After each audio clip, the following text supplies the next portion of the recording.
everyone, welcome back to Disney Club. This is our week 2 video. I want to start off by saying a big thank you to everybody who watched the video last week. We're getting lots of views on these virtual club videos, which is brilliant. Thank you to everyone who commented on the Facebook post showing me what you've been doing at home, and also to all of the children who came and found me in school to talk about what you'd done, what you'd learned, and that was across Key Stage 1 and Key Stage 2, which was really, really good. I want to start this week's video. As you know, it's anti-bullying week. You would have seen the assembly by Mrs. Clough and the school council earlier last week. And obviously today you're wearing your odd socks to school. So I want to start my video relating to that topic. So my video today is going to be about tolerance, which is all about treating everybody kindly and nicely, and not treating people differently because they have certain differences. Now, when I was young, what made me different was my red hair, and I at the time didn't like having red hair. I was sometimes teased for that. If you look across our school at the moment, there aren't very many of us with red hair, but now as an adult I love having red hair, and I love that thing about me being different. So I want to start off with our first and our main film on this subject, which is going to be one that I know a lot of you already know and love. I know for my Disney Club children earlier this year, for more than half of you, this was your favourite film. So our first film is going to be Frozen. Now, in this film, Elsa has a difference, and that difference is her magical powers. Now, at the beginning of the film, she spends an awful lot of time trying to hide that fact that she has powers from everyone, even her own sister. And you see that at the beginning of the film, during trying to hide those powers, she actually lives in fear, and she lives a very unhappy life. She often hides herself in her room. She doesn't go out and see people. They lock the castle, and that's a really unhappy way for her to live her life.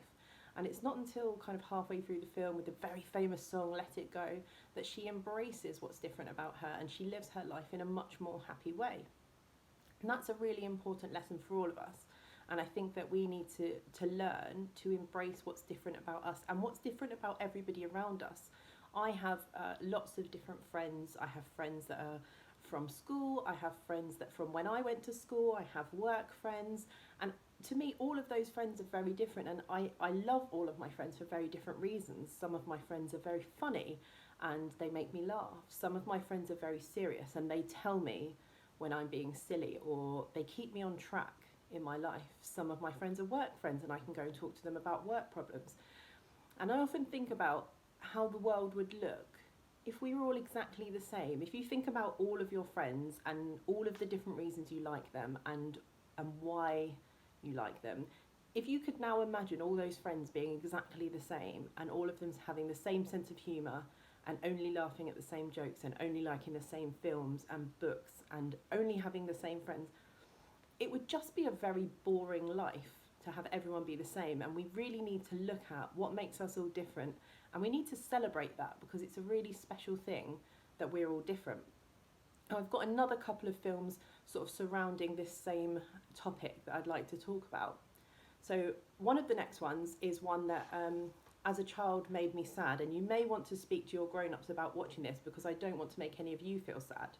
But this film is the Hunchback of Notre Dame. Now, in this film, the main character, Quasimodo, looks very different to the rest of the people in the film. And he, again, like Elsa, spends the beginning of the film locked away on his own, very isolated. And at one point he goes out into the world, and he goes out on a day that there's kind of a carnival and everyone's in disguise. So he's actually, his looking different is embraced that day because they think it's a disguise. And when they discover that that's actually how he looks, he's actually really taunted and bullied and even has things thrown at him by the crowd. And I remember being little and that film making me feel really, really sad. And I think that that is exactly how someone would feel if they were being bullied. And that's a really, really sad way to make anybody else feel. And I would never want to make anybody else feel that way.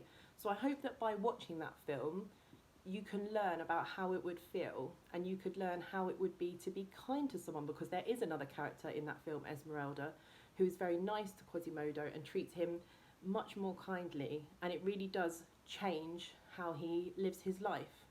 So that's a really good one to watch. Another one that's good to watch is Pocahontas. Now, Pocahontas is about two very different groups of people who are very different for lots of reasons. They come from different places, they speak different languages, they wear different clothes, and they have different food, all sorts of reasons. And the main characters in this film, Pocahontas and John Smith, they learn to work together, to understand each other and become friends, which is really important. That's exactly what we do at school. We have a very multicultural school. We have lots of different languages, cultures, religions, and we all come together. And Mrs. Curtis, with all her fabulous international stuff, really celebrates that fact in our school, which is amazing.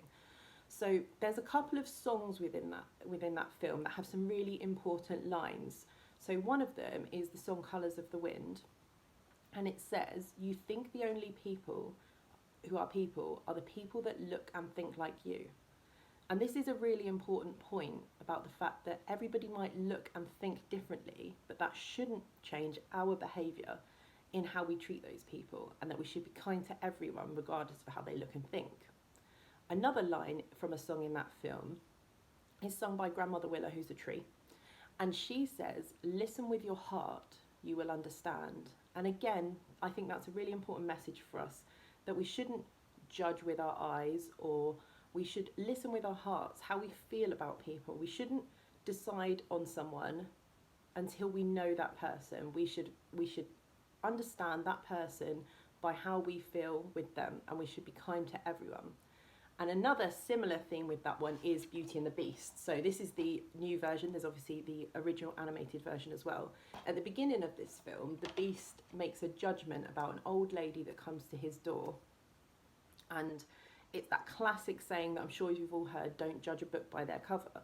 Now the Beast does do that and makes a decision not to help, not to be kind to an old lady who actually turns out to be a beautiful enchantress. So that's another example of not judging, and that we should always be kind no matter who we're talking to, because actually that then backfired on the Beast when it turned out that she was an enchantress and she cast a spell on him. So if he had been kind to her and kind to everyone, as we all should be, that wouldn't have happened to him. Okay, so our activity for this week relating to this topic is going to be a little bit different. What I'd like us to do is, first of all, start a conversation at home with our families, because the way that we change the world in how we think and how we address issues like bullying is we start small and that spreads. So if you have a conversation about bullying in your house and you change someone's behaviour, one person in your house, then that might change, you're changing your house might change what happens in our school, which might change what happens in Horsham, which might change England, and then that might change Europe, and that might change the world. So we start small and it ripples out across the world, and I want us to start spreading positivity. So a couple of activities I'd love you to talk about with your family, with your friends, what makes you all different and what makes you excited about being different. Embrace your uniqueness. Don't be shy whether you wear glasses or, like me, have red hair. Really celebrate the fact of what you're different. And I'd love to see some pictures of you where you've drawn maybe yourself and you've written up there what makes you unique. I'd love to see it. I could draw a picture of myself and write red hair and celebrate that, because I think it's really important. You need to love exactly who you are. And another thing that you could do is have those conversations with other people. Tell your mum, if your mum is the funniest mum in the world ever, tell her that you love that she's funny. Go and tell everybody that you know what you love about them, because spreading kindness and positivity is the best thing that we can do. And that really does celebrate Anti-Bullying Week. We can stamp out bullying, and we can fight against bullying with love. So this week, please just share with everybody you know what you love about them, what makes them different, what makes them special, and let's have a really, really positive Anti-Bullying Week. I'll look forward to seeing you next week. Bye everyone.